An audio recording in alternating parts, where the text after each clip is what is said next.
Today we're installing this OEM style dash cam on my 2016 Chevy Tahoe. It's awesome. We're gonna get rid of all these cords from my former dash cam, which we no longer need. And the company MANGOAL does have an installation video on its website. However, it's missing commentary, and I found one big difference between my headliner and their headliners. That's important because it's going to matter how you hide one of the large cables that connects to the actual dash cam. So here we go. First thing you're gonna need is this pry tool that comes with it. You can pop off the middle plastic piece quite easily, and then there are 4 clips that are going to hold this console together. It's really not that difficult to do. Just slide the pry tool around until each one of them pop off.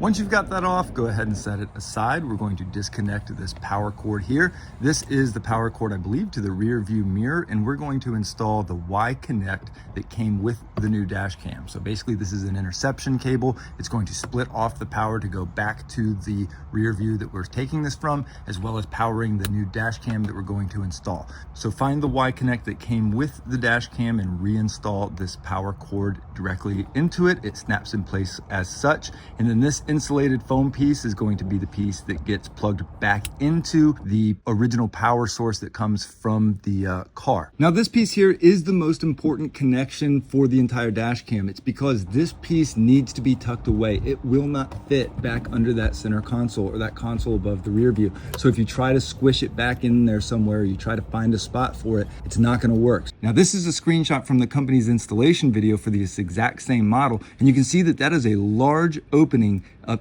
here that they hide this cable back into. But if you look at mine, which is a factory headliner, it is much smaller, and you cannot fit anything in there. So I don't know if that piece got cut for that installation video or what, but my headliner does not look like that.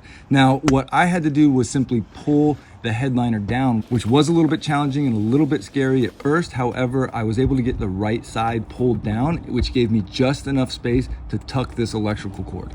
Here's a couple shots of the headliner being pushed back into place. You're not going to pull or yank too hard, and it doesn't take much to just shove them or push it back to snap it into place. Now, once that fat connection was hidden back there, the rest of the installation was an absolute breeze. We're going to install the power cord by connecting the power cord from the new dash cam OEM style console to that Y connect that we installed earlier, and then wrap it back around the mirror and pop it back into place. Now my video here shows it happening pretty quickly, but it was a little bit tricky to get it all lined up and all the buttons and snaps in place. You do have to hide a few of the extra cords that come with the new dash cam, but once you do get those out of the way, and once you are able to solve it, it snaps back into place exactly how it should. So that's the great news, but it does take a little bit of time. So just be patient, finagle it a little bit, and you will get it back in.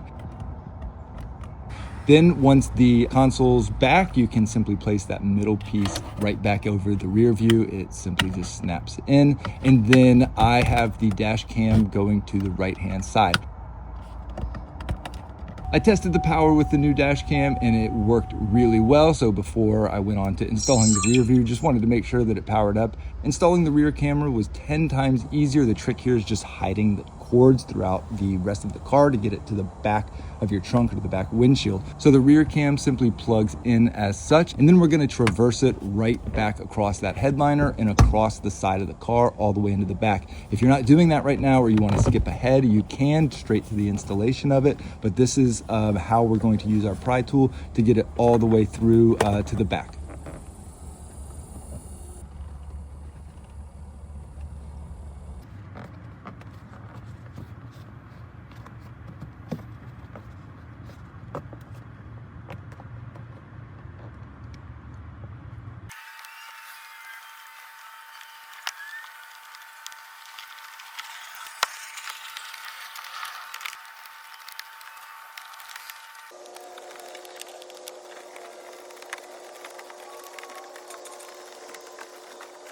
Super clean. That's what it looks like once I've got it all tucked into the back. The rear windshield does have a little bit of slack, which you'll see here when we're done. That's because the hatch has to open and close, so it can't be snug too tight, or else it'll just pull apart or pull out and disconnect from the actual camera.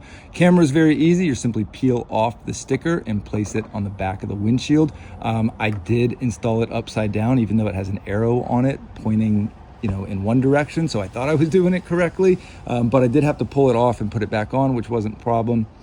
But that's it. Stick around and you'll see some of the actual screenshots from the quality of the video. It is phenomenal. It does have to connect to the Wi-Fi, which I was a little bit surprised with, and I really don't like having to do that. However, it's connected every single time. You don't have to bring up the app to get it started or get it connected to the Wi-Fi. It does it automatically, and it will start recording and looping automatically as well. So overall, it is phenomenal. Having absolutely no cords, having absolutely nothing extra hanging in my windshield is a thing of beauty that I really didn't think I was going to appreciate that much, but highly, highly, highly recommend this. It is a little bit tricky to get it installed, so be patient with it, but if you just take your time, you can reach out to me with any questions or concerns, and I will be happy to help you with it. But I truly hope this was helpful. Reach out with questions or concerns, and have a great day.